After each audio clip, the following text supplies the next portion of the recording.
Unveiling the phrase, stem the tide.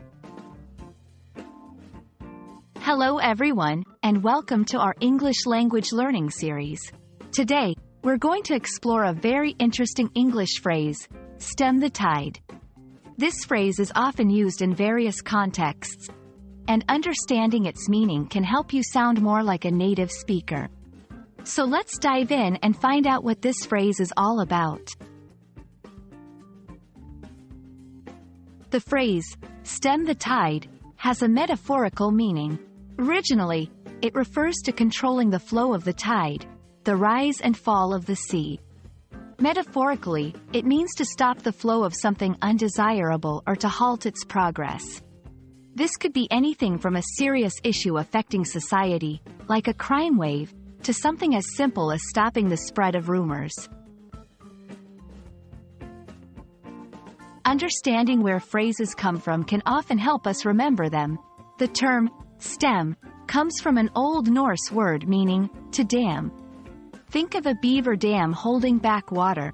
Similarly, when you stem the tide, you're trying to hold back a force or prevent a change. Much like a dam holds back water.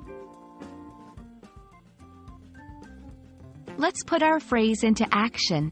You can say, the government introduced new policies to stem the tide of unemployment. Here, it means the government is trying to stop the increase in unemployment. Remember, the phrase is versatile and can be used in both formal and informal settings. Beware of using stem the tide incorrectly. It's not used for positive trends, only negative ones. For instance, you wouldn't say, stem the tide, when talking about stopping a rise in charitable donations. It's all about context. And that wraps up our lesson on stem the tide. I hope this video has helped clarify this phrase for you and that you can confidently use it in your own conversations. Keep practicing, and you'll be mastering English idioms in no time. Thanks for watching, and see you in our next video.